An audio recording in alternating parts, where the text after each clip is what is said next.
നന്ദി ശ്രീമതി അജിത. പ്രഭാഷണത്തിനായി ശ്രീമതി സന്ധ്യ ബിലോജിനെ ക്ഷണിക്കുന്നു.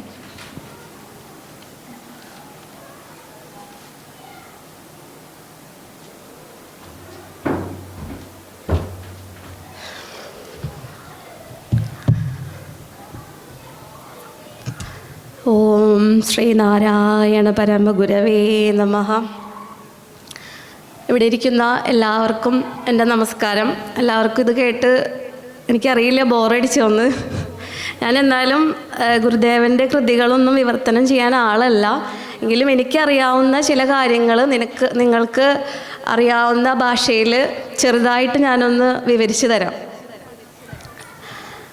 ഇപ്പോൾ നമുക്കറിയാം, ഞാനിപ്പോൾ ഇവിടെ നിന്ന് പറയാൻ പോകുന്നത് പിണ്ടനന്ദി എന്ന് പറയുന്ന ഗുരുദേവൻ്റെ ഒരു കൃതിയാണ്. പിണ്ടനന്ദി.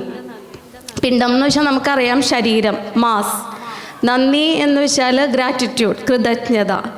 അപ്പോൾ നമുക്ക് ഒരു വിശിഷ്ടമായ ഒരു മനുഷ്യജന്മം തന്ന് നമ്മളെ സൃഷ്ടിച്ച് നമ്മളെ കാത്തുരക്ഷിക്കുന്ന ഭഗവാനോടുള്ള ഒരു നന്ദിയാണ് ഗുരുദേവൻ്റെ ഈ കൃതി പിണ്ടനന്ദി എന്ന് പറയുന്നത്. ഇതിലൊരു 9 ശ്ലോകങ്ങൾ അടങ്ങിയ ഒരു കൃതിയാണ് പിണ്ടനന്ദി.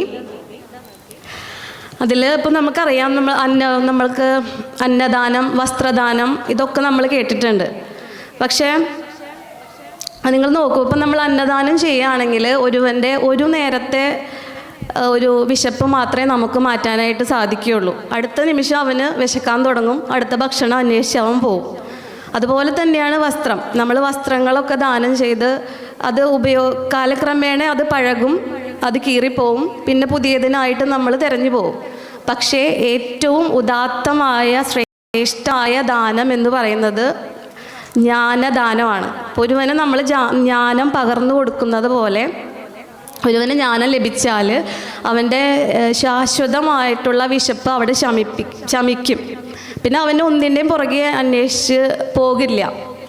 അപ്പോൾ ഏറ്റവും ശ്രേഷ്ഠമായ ദാനം എന്ന് പറയുന്നത് ജ്ഞാനദാനമാണ്. അപ്പോൾ ഗുരുവിൻ്റെ എല്ലാ കൃതികളും എടുത്ത് നോക്കുകയാണെങ്കിൽ അതിൻ്റെ പ്രാധാന്യം എന്ന് പറയുന്നത് എല്ലാം ഒരു മനുഷ്യ ജീവിതം ജീവിച്ച് തീർക്കാൻ ആവശ്യമായിട്ടുള്ള എല്ലാ ഘടകങ്ങളും ഗുരുദേവൻ്റെ കൃതികളിൽ നമുക്ക് കാണാനായിട്ട് സാധിക്കും. എല്ലാം ആശയം കൊണ്ടും അവതരണം കൊണ്ടും എല്ലാ കൃതികളും ഒന്നിൽ നിന്ന് വ്യത്യസ്തമായിട്ടിരിക്കുന്നത്. നമ്മൾ ഗുരുദേവനെ കുറിച്ച് പറയുമ്പോൾ സംഘടിച്ച് ശക്തരാവുക, അല്ലെങ്കിൽ ഒരു ജാതി, ഒരു മതം, ഒരു ദൈവം, മനുഷ്യൻ എന്നുള്ള വാക്യങ്ങളല്ലാതെ ഗുരുദേവനെ നമ്മൾ അറിയണമെങ്കിൽ ഗുരുദേവൻ്റെ കൃതികൾ നമ്മൾ പഠിക്കണം. നമ്മൾ ഗുരുദേവനെ കൂടുതൽ അടുത്തറിയണമെങ്കിൽ, ഗുരുദേവൻ്റെ ഒരു തത്വചിന്തകൻ എന്ന നിലയിലും എല്ലാ രീതിയിലും നമ്മൾ ഗുരുദേവനെ അറിയണമെങ്കിൽ ഗുരുദേവൻ്റെ കൃതികൾ നമ്മൾ പഠിക്കണം. അപ്പം നമ്മൾ ഈ ജന്മത്തിൽ നമുക്ക് ഈ ജന്മം കൊണ്ടൊന്നും ഗുരുദേവൻ്റെ കൃതികൾ പഠിച്ച് മനസ്സിലാക്കാനായിട്ട് സാധിക്കില്ല. അതിന് ഒരുപാട് ജന്മങ്ങളെടുക്കും. ഉദാഹരണത്തിന് ഇപ്പോൾ ദൈവദശകത്തിലെ ആദ്യത്തെ 4 വരി, ദൈവമേ കാത്തുകൊൾകങ്ങ് കൈവിടാതിങ്ങു ഞങ്ങളെ, നാവികൻ നീ ഭവാബ്ദിക്ക് ഒരാവിവൻ തോണി നിൻപദം. ഈ 4 വരികളുടെ അർത്ഥം മാത്രം നമ്മൾ അർത്ഥതലങ്ങൾ അന്വേഷിച്ച് പോയാൽ ഒരു ഡോക്ടറേറ്റ് എടുക്കാൻ, ഒരു പ്രബന്ധം തയ്യാറെടുക്കാൻ ഈ 4 വരികൾ മാത്രം മതി എന്നാണ് പറയുന്നത്. അപ്പോൾ ഗുരുദേവൻ്റെ ഏതെല്ലാം കൃതികളുണ്ട്, എത്ര സ്തോത്രകൃതികളുണ്ട്, ഒരുപാട് കൃതികളുണ്ട്.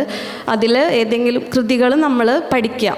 കൃതികൾ പഠിക്കുന്നതിലൂടെ നമ്മളൊരു പുതിയ മനുഷ്യനായിട്ട് മാറും. നമുക്കൊരു പുതിയ ജന്മം കിട്ടും. നമ്മുടെ ജീവിതം കൂടുതൽ തേച്ച് മിനുക്കാനായിട്ട്, ഒരു അർത്ഥമുള്ളതാക്കി മാറ്റാനായിട്ട് ഗുരുദേവ കൃതികൾ നമ്മളെ സഹായിക്കും. അപ്പോൾ ഇവിടെ ലൈബ്രറിയിൽ ഗുരുദേവ കൃതികളെല്ലാം കിട്ടും. അപ്പോൾ നിങ്ങൾ സമയം കിട്ടുമ്പോൾ ഗുരുദേവൻ്റെ പുസ്തകങ്ങളെടുത്ത് കൃതികളൊക്കെ ഒന്ന് വായിച്ച് മനസ്സിലാക്കാൻ ശ്രമിക്കുക. അത് നിങ്ങളെ മറ്റൊരു തലത്തിലേക്ക് എത്തും. നിങ്ങളുടെ ജീവിത ദുഃഖങ്ങൾക്കൊക്കെ ഒരു മറുപടി നിങ്ങൾക്ക് അതിൽ നിന്ന് ലഭിക്കും. അപ്പം അതിൽ നമ്മൾ പറയുന്നത് പിണ്ടനന്ദി എന്ന് പറഞ്ഞ കൃതി നമുക്ക് തുടങ്ങാം. അധികം ദീർഘിപ്പിക്കുന്നില്ല.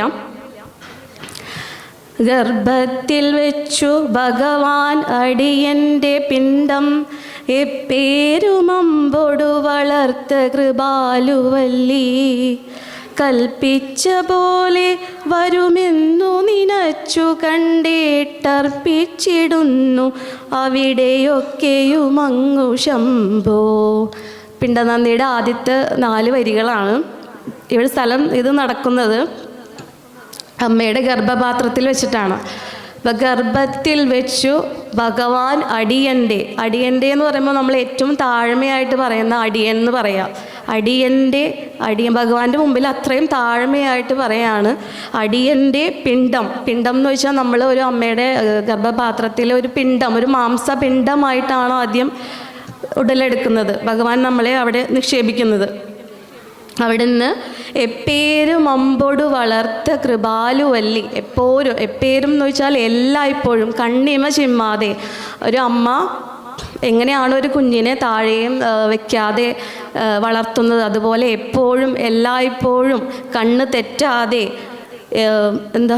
ഒരു വഴിപാട് പോലെയല്ല, എന്തിനോ വേണ്ടിയല്ല, സ്നേഹത്തോടെ എന്നെ വളർത്ത ഭഗവാനെ നീ എത്ര കൃപാലുവാണ്.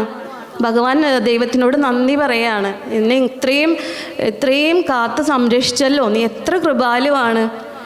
കൽപ്പിച്ച പോലെ വരുമെന്നു നിനച്ചു കണ്ടിട്ടർപ്പിച്ചിടുന്നു അവിടെയൊക്കെയും അങ്ങു ശംഭോ. കൽപ്പിച്ച പോലെ വരും. നമ്മുടെ ജീവിതത്തിൽ നമ്മൾ ദുഃഖങ്ങൾ ഉണ്ടാകുമ്പോൾ ഭഗവാനോട് പറയും, ഭഗവാനെ എനിക്ക് എന്താ ഇത്ര ദുഃഖങ്ങൾ, അവൾക്കില്ലല്ലോ എനിക്കുണ്ടല്ലോ എന്ന് നമ്മൾ പരാതി പറയും. അല്ലെങ്കിൽ നമ്മൾ ഭഗവാനെ വരുന്നത് നമ്മുടെ ഓരോ ആവശ്യങ്ങളായിരിക്കാം. എനിക്ക് പരീക്ഷയിൽ ഇത്ര മാർക്ക് കിട്ടണം, അല്ലെങ്കിൽ എനിക്ക് നല്ലൊരു ജോലി കിട്ടണേ, എൻ്റെ മക്കൾ നന്നായി പഠിക്കണേ എന്നൊക്കെ ഉള്ളൊരു ആവശ്യങ്ങൾ ഉന്നയിക്കാനായിട്ടായിരിക്കും ആവശ്യങ്ങളായിരിക്കും നമ്മുടെ പ്രാർത്ഥനയിൽ മുഖ്യമായിട്ടുണ്ടാവുക.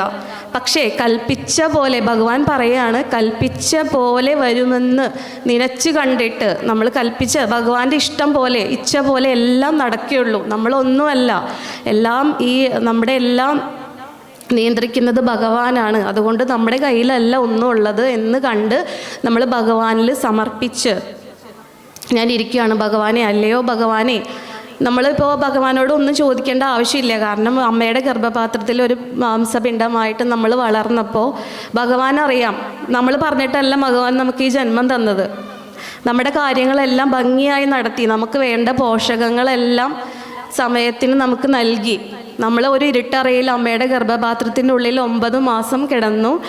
ആ ഗർഭപാത്രത്തിൽ 4 ചുമരുകൾക്കുള്ളിൽ തങ്ങി നിൽക്കുന്ന പോലെ നമ്മൾ കിടന്നപ്പോൾ നമുക്ക് സമയത്തിനുള്ള ഭക്ഷണം നൽകി. നമുക്കൊന്ന് പ്രാർത്ഥിക്കാനായിട്ട് പോലും നമ്മുടെ നാവുകൾ ചലിപ്പിക്കാനായിട്ട് സാധിക്കില്ല. അപ്പം നമുക്ക് ഭഗവാൻ എല്ലാം കണ്ടറിഞ്ഞ് നൽകിയിട്ടുണ്ടെങ്കിൽ ഇനിയുള്ള ജീവിതത്തിൽ നമ്മുടെ എല്ലാ കാര്യങ്ങളും ഭഗവാൻ നടത്തി തരും.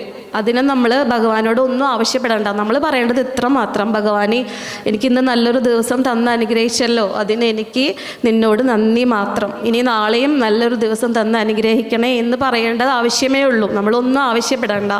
ഇനി എന്തെങ്കിലും നമ്മുടെ ജീവിതത്തിൽ ദുഃഖങ്ങളും ദുരിതങ്ങളൊക്കെ ഉണ്ടെങ്കിൽ അതിന് തക്കതായിട്ടുള്ളൊരു കർമ്മം നമ്മുടെ ഈ ജന്മത്തിൽ നിന്നോ കഴിഞ്ഞ ജന്മത്തിൽ നിന്നോ ചിലപ്പോൾ നമ്മുടെ അച്ഛനമ്മമാരിൽ നിന്നോ പോയിട്ടുണ്ടാവാം. അതിൻ്റെ ഒരു ഫലമായിട്ടാണ് നമ്മുടെ ജീവിതത്തിൽ പലരുടെയും ജീവിതത്തിൽ പല ദുഃഖങ്ങളുണ്ടാവുന്നത്. എന്നാൽ നമ്മൾ മറ്റുള്ളവരെ ഒന്ന് നോക്കൂ, നമുക്ക് കൈയുണ്ട്, കാലുണ്ട്, ജോലി ചെയ്യാനുള്ള ആരോഗ്യമുണ്ട്, വേറെ അസുഖങ്ങളൊന്നുമില്ല. എത്രയോ